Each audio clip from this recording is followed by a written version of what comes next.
दोस्तों आज हम रीजनिंग के इम्पोर्टेंट क्वेश्चंस को सॉल्व करेंगे। फर्स्ट क्वेश्चन देखिए, 200 मीटर चलने के बाद मैं दाएं मुड़ा और 100 मीटर की दूरी तय की, तब बाएं मुड़ा और 300 मीटर की दूरी तय की। अंत में मेरा मुख उत्तर की ओर है। मैंने किस दिशा में अपनी यात्रा शुरू की। इंपॉर्टेंट क्वेश्चन है, डायरेक्शन के बेस्ड पे, मतलब दिशा के बेस्ड पे ये सवाल है। तो सबसे पहले हमें ये ध्यान रखना होगा कि हमें डायरेक्शन के बारे में नॉलेज होना चाहिए कि डायरेक्शन किस साइड में, जैसे साउथ, नॉर्थ, ईस्ट, वेस्ट, उत्तर, दक्षिण, पूर्व, पश्चिम, इन डायरेक्शन का हमें नॉलेज होना चाहिए कि ये किस डायरेक्शन में होता है। फिर हम करेंगे स्टार्ट इन सवालों को। तो देखिए, मैं आपको एक इम्पोर्टेंट कुछ एक हिंट बता देता हूँ कि डायरेक्शन के सबसे पहले हमें डायरेक्शन का नॉलेज होना चाहिए। तो आप जिस पेज पर लिख रहे हो, कोई भी चीज है, हम क्वेश्चन पेज पे करेंगे तो उसके ऊपर की साइड में तो क्या होगा, नॉर्थ होगा। नॉर्थ मतलब उत्तर, नॉर्थ का मतलब हो गया उत्तर। और नीचे होगा हमारा उसके नॉर्थ के अपोजिट, नॉर्थ के अपोजिट में होगा साउथ, साउथ मतलब दक्षिण। और इस साइड में आपके जो राइट साइड है ना, इस साइड में होगा आपका पूर्व, पूर्व मतलब ईस्ट। और इसके ईस्ट के अपोजिट साइड में मतलब लेफ्ट साइड में, आपके हाथ के लेफ्ट साइड में, तो ये हो जाएगा वेस्ट मतलब पश्चिम।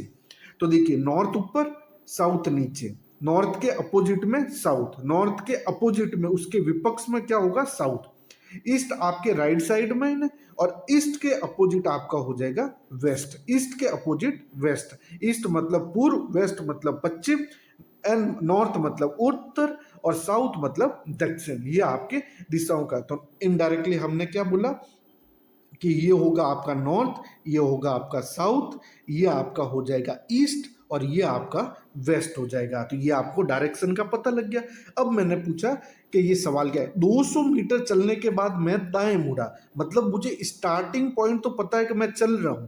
क्या बोला, 200 मीटर चलने के बाद मैं दाएं मुड़ा, मतलब पहले मैं 200 मीटर चलूंगा। कितना मीटर चला मैं, 200 मीटर। मैं 200 मीटर चला और फिर क्या बोला कि फिर मैं दाएं मुड़ा, दाएं मुड़ा मतलब राइट साइड मुड़ा, ये आपका दाएं मुड़ा और कितना, 100 मीटर की दूरी तय की। मतलब 200 मीटर चला मैं, फिर मैं दाएं मुड़ा और कितना चला, 100। ठीक है, ये आपका 100 हो जाएगा। यहां तक मैं चला। फिर क्या कह रहा है, तब मैं बाएं मुड़ा, फिर वो वापस कह रहा है कि अब मैं बाएं मुड़ा। बाएं मुड़ा मतलब ये आपका इस साइड मुड़ा होगा। ये आपका किस साइड मुड़ा होगा, बाएं मुड़ा। यहाँ पर दाएं मुड़ा, यहाँ पर बाएं, बाया मतलब left side, anti clockwise, anti clockwise कह सकते हैं। तो ये आपका इधर मुड़ा और 300 मीटर की दूरी तय की। ये आपका 300 मीटर इसने इस साइड में दूरी तय की।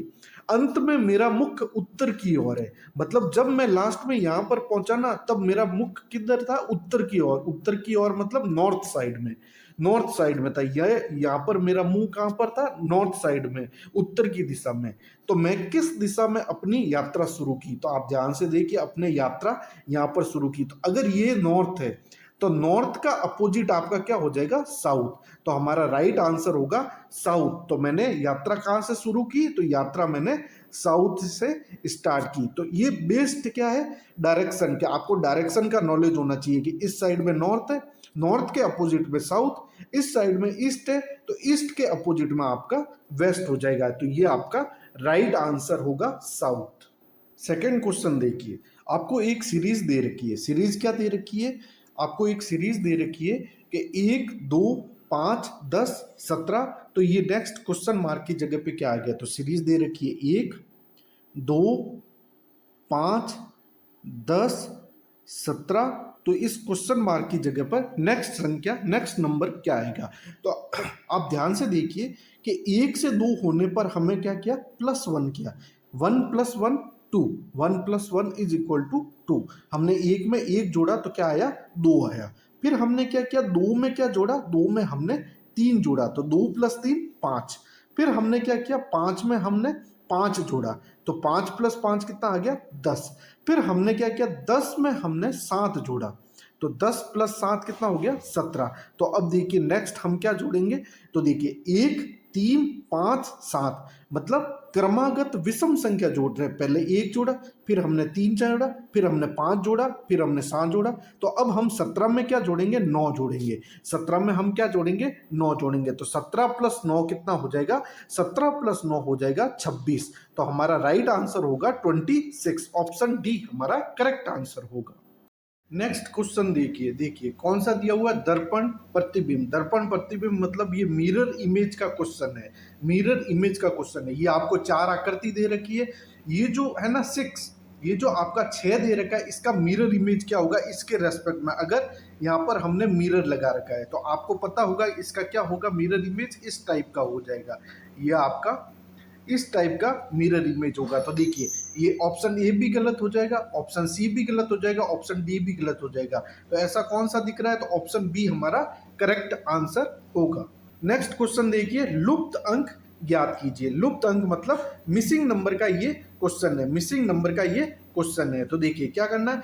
3 4 5 और यहाँ पे 6 दे रखा है। 4 5 6 और यहाँ पर 12 दे रखा है। 7 5 2 और ये क्वेश्चन मार्क। तो क्वेश्चन मार्क की जगह पर क्या आंसर होगा? मतलब ये मिसिंग नंबर का क्वेश्चन है। तो देखिए हम क्या मेथड अपनाएंगे? तो हम क्या करेंगे? सबसे पहले 3 गुणा 4 गुणा 5, इन तीनों का गुणा कर देंगे, मल्टीप्लाई कर देंगे। कौन सी संख्या का? 3 4 5। 3 4 5 को हमने मल्टीप्लाई किया और उसमें हमने 10 से 10 से डिवाइड किया, 10 से भाग किया। तो देखिए 5 चौक 20, 20 दिया 60, 60 बटा 10, 60 बटा 10 आपका कितना हो जाएगा? 6। तो देखिए यहाँ पर ये 6 आ गया। अब इसमें सेकेंड मेथड में ये देखेंगे, क्या करेंगे? 4 गुणा 5 गुणा 6 और इसमें हम 10 का भाग दे देंगे। तो देखिए क्या हो जाएगा? देखिए क्या हो जाएगा? ये आपका 5 बार कटेगा और ये 2 बार, 2 से भाग दिया तो, और ये 5 से 5 कट जाएगा। तो 6 दूनी 12, तो यहाँ पर ये 12 आ गया। तो अब यही मेथड हम इसमें अपनाएंगे। तो क्या करेंगे हम? 7 गुणा 5 गुणा 2 और बटा 10 करेंगे। तो क्या आएगा? ये 2 से 5 बार कटेंगे, 5 दूनी 10 और ये 5 से 5 कट जाएगा और क्या बचेगा? 7। तो 7 हमारा क्या आएगा यहाँ पर क्वेश्चन मार्क की जगह पर? तो ऑप्शन डी हमारा करेक्ट आंसर होगा। नेक्स्ट क्वेश्चन देखिए, क्या दे रखा है? एक कक्षा में अंजना का क्रम ऊपर से 14वां और नीचे से 23वां है। तो बताए उस कक्षा में कुल कितने छात्रा है, कुल कितने स्टूडेंट है? तो इसका जो फॉर्मूला होगा, कुल छात्र निकालना है, तो इसका जो टोटल फॉर्मूला होगा, टोटल बराबर मतलब कुल बराबर ऊपर प्लस नीचे और माइनस का 1, ऊपर प्लस नीचे माइनस का 1, ऊपर प्लस नीचे माइनस का 1, ये डायरेक्ट फॉर्मूला होगा। तो देखिए एक कक्षा में अंजना का क्रम ऊपर से 14वां, तो ये देखिए 14 और नीचे से 23वां, तो प्लस 23 और बताए उस कक्षा में कुल कितनी छात्रा है? तो कुल मतलब ऊपर प्लस नीचे माइनस 1, तो 14 तो ऊपर से है, 23 क्या है? नीचे से, और माइनस का 1 कर देंगे। तो देखिए 14 और 23 कितना हो गया? 3 और 7, 3 और 4 7 और 2 और 1 3, मतलब 37 और 37 माइनस 1 कितना हो जाएगा? 36। तो ऑप्शन बी हमारा करेक्ट आंसर होगा। तो क्या फॉर्मूला लगेगा टोटल निकालने से के लिए? ऊपर प्लस नीचे माइनस का 1, ऊपर प्लस नीचे माइनस का 1, तो ऊपर से है 14वां तो 14 और नीचे से है 23वां तो प्लस 23 और माइनस का 1। 14 प्लस 23 कितना हो जाएगा? 37 और 37 में से 1 जाएगा तो कितना होगा? 36 हमारा करेक्ट आंसर होगा। नेक्स्ट क्वेश्चन देखिए, दिए गए समूह में भिन्न, भिन्न मतलब ऑड संख्या, यानी 4 ऑप्शन आपको दे रखे हैं, उसमें से एक संख्या अलग क्या होगी? तो जब भी ऐसे सवाल आए, जब भी ऐसे सवाल आए तो उसमें हमें सबसे पहले या तो उनका वर्ग या घन देखना है, कि सबसे पहले तो वर्ग या घन देखना है। फिर सेकंड नंबर पे हम देखेंगे कि वह संख्या अभाज्य संख्या है या नहीं है। तो सेकंड हम देखेंगे अभाज्य संख्या है या नहीं है। थर्ड में हम देखेंगे सम या विषम संख्या के बारे में। उन चारों में सम या विषम, मतलब 3 संख्या सम है, एक विषम हो गई, ऑड संख्या हो गई, ऑड नंबर हो गया, तो वह देखेंगे। सबसे पहले वर्ग और घन का देखेंगे, फिर अभाज्य संख्या देखेंगे, फिर सम या विषम संख्या का देखेंगे, और फिर हम देखेंगे चौथा विभाज्यता का नियम, विभाज्यता का नियम देखेंगे, विभाज्यता का नियम देखेंगे, और फिर पांचवा हम देखेंगे अंकों पर आधारित। अंकों पर आधारित मतलब अंकों का योग या अंकों का अंदर, तो मतलब अंकों पर आधारित, अंकों का योग या अंकों का अंतर देखेंगे। तो देखिए अब इस सवाल को देखिए क्या है, 169 169 169 मतलब ये किसका स्क्वायर है, 13 का स्क्वायर, 13 का स्क्वायर होता है 169। 121 ये 11 का स्क्वायर होता है 11 का स्क्वायर। 144 मतलब ये आपका 12 का स्क्वायर मतलब 12 का स्क्वायर होता है 144। जबकि 181 ना तो किसी का घन होता है, ना तो किसी का क्यूब होता है, ना ही स्क्वायर होता है, ना वर्ग होता है, ना घन होता है। 181 आपका क्या है, ऑड वन संख्या है। मतलब इन चारों में से सबसे अलग कौन सा है, ऑप्शन सी 181 हमारा राइट आंसर होगा। नेक्स्ट क्वेश्चन देखिए, B C D F G H L M N और क्वेश्चन मार्क, मतलब ये कोडिंग और डिकोडिंग का क्वेश्चन है, कोडिंग और डिकोडिंग का क्वेश्चन है। तो क्या दिया हुआ है, बी सी और डी, और इसका दे रखा है एफ जी एच, मतलब ये एफ, ये जी और ये एच, ये आपका कोडिंग और डिकोडिंग का क्वेश्चन है। तो फिर हमारा एल एम और एन, एल एम एन, इसका संबंध किससे होगा, इसका संबंध किससे होगा। तो देखिए बी से क्या दे रखा है, एफ, बी से एफ, तो देखिए इसमें या तो नंबर जुड़ेंगे या घटेंगे। तो देखिए बी से, तो बी के बाद आपका क्या आता है, सी डी ई एफ, मतलब 4 अंकों के बाद, बी के बाद 4 अंक हम जोड़ेंगे, तब 4 हम अल्फाबेट जोड़ेंगे तब एफ आएगा। तो मतलब बी के बाद देखिए C D E F, F कौन सा है, बी के चौथा अक्षर है एफ। उसी प्रकार सी के बाद देखिए, सी के बाद यहाँ पर या क्या लिखा हुआ, जी, मतलब सी के बाद D E F G, D E F G, मतलब जी कौन से, सी के अल्फाबेट के बाद +4। उसी प्रकार डी के बाद क्या दे रखा है, एच, डी के बाद क्या दे रखा है, एच दे रखा है, मतलब डी के बाद ई एफ जी एच, मतलब ये भी आपका प्लस चौथा अक्षर हो जाएगा, 4 4 4 +4 4। तो उसी प्रकार हम क्या करेंगे, एल में भी +4 अक्षर करेंगे, एम में भी +4 और एन में भी +4 करेंगे। तो देखिए एल में भी +4 मतलब एल के बाद एम एन ओ पी, ये आपका एल के बाद चौथा अक्षर आएगा पी। उसी प्रकार एम के बाद देखेंगे एन ओ पी क्यू, ये आपका क्यू आ जाएगा। और एन के बाद चौथा अक्षर, एन के बाद चौथा अक्षर कौन सा होगा, ओ पी क्यू आर, ये आपका हो जाएगा P Q R, P Q R हमारा राइट आंसर होगा। नेक्स्ट क्वेश्चन देखिए, ये आपको एक सांकेतिक भाषा दे रखा है, पेपर को क्या लिखा हुआ है, रीपेप, पेपर को रीपेप, और उसी भाषा में वॉच को क्या लिखा हुआ है। तो दोस्तों एक बार क्वेश्चन आप खुद वीडियो को पॉज करके आप उसका आंसर निकालिए और कमेंट बॉक्स में बताइए कि आपके कितने आंसर राइट हुए। एक बार पॉज जरूर करें और खुद ट्राई करें, 10 सेकंड के लिए आप खुद अपना लॉजिक लगाएं और फिर आप आगे बढ़े उन क्वेश्चन को सॉल्व करें। देखिए क्या दिया हुआ है, रीपेप, ये पेपर दिया हुआ है, PAPER, ठीक है। इसको क्या लिखा हुआ है, रीपेप, ये REPA और ये आपका R, ठीक है। इसको क्या लिखा हुआ है, ये आपका, एक सेकंड, ये आपको क्या लिखा हुआ है, P, ये आपका P है। तो देखिए इसको ध्यान से देखिए, आप इसको ध्यान से देखिए कि ये जो पीछे वाले नंबर है ना, इसको इस प्रकार लिखा हुआ है। तो देखिए ये R है तो यहाँ पर ये R, ये E है तो यहाँ पर ये E, ये P है तो P को यहाँ पर है और ये A को यहाँ पर है और ये P यहाँ पर आ गया। मतलब पीछे वाली संख्या को आगे ले लिया और आगे वाली संख्या क्या चली गई, पीछे चली गई। तो अब हमें उसी हिसाब से क्या करना है, वॉच, WATCH, तो ये H जो होगा ना वो आगे आ जाएगा, फिर आएगा आपका C, फिर आएगा T, फिर आएगा A और फिर आपका W आ जाएगा। तो देखिए HCTAW, HCTAW, तो ऑप्शन ए हमारा करेक्ट आंसर होगा।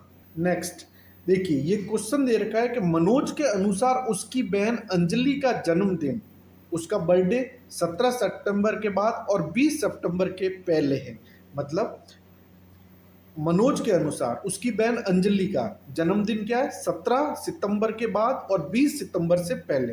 तो जो डेट दे रखी है, दो मेथड से हम इस सवालों को सॉल्व करेंगे। तो देखिए 17, तो हम जहाँ से स्टार्ट है वहाँ से लिख देंगे 17, 18, 19, 20। मतलब मनोज के अनुसार 17 सितंबर के बाद, 17 सितंबर के बाद और 20 सितंबर से पहले, मतलब 17, 18, 19, 20 ये आ गया। अब क्या लिखा हुआ है, लेकिन उसके पिता के अनुसार अंजलि का जन्मदिन 18 सितंबर के बाद और 21 सितंबर से पहले है। उसका जन्मदिन क्या है, 18 सितंबर के बाद। तो हम क्या कर देंगे, 18, 19, 20 और 21, 19, 20 और 21। अब देखेंगे, अब क्या लिखा हुआ है, 21 सितंबर के पहले हैं। तो हम क्या करेंगे, सबसे पहले कि 17 सितंबर के बाद, मतलब 17 सितंबर तो नहीं होगा तो ये वाला कट हो जाएगा। और क्या 20 सितंबर के पहले, मतलब ये भी नहीं होगा तो ये भी कट हो जाएगा।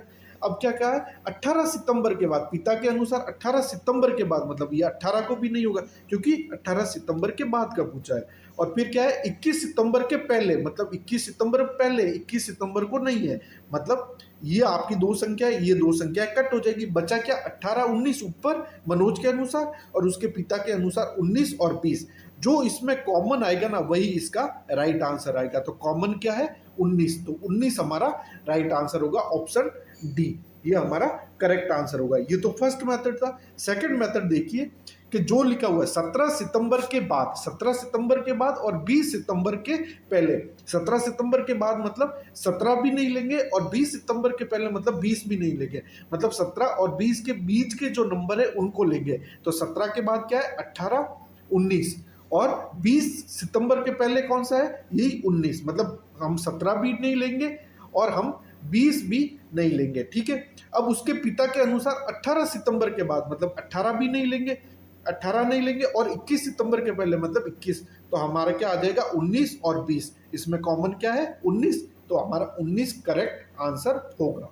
नेक्स्ट क्वेश्चन देखिए, बेमल आकृति मतलब सबसे अलग आकृति कौन सी है, फिगर कौन सा है वो हमें पता करना है। तो देखिए ऑप्शन ए, बी, सी ये तीनों का डायरेक्शन इस साइड में है और ऑप्शन डी का डायरेक्शन आपका इधर है। तो ऑप्शन डी हमारा क्या होगा, करेक्ट आंसर होगा। क्या क्वेश्चन दे रखा है कि नदी का संबंध नहर से है, नदी का संबंध नहर से है, तो हिम नदी क्या होगा, हिम नदी का संबंध क्या होगा। तो जो हिम नदी है ये तो ना बर्फ है, ना पर्वत है, ना तालाब है। हिम नदी खुद क्या है, एक नदी है। तो ऑप्शन डी हमारा करेक्ट आंसर होगा।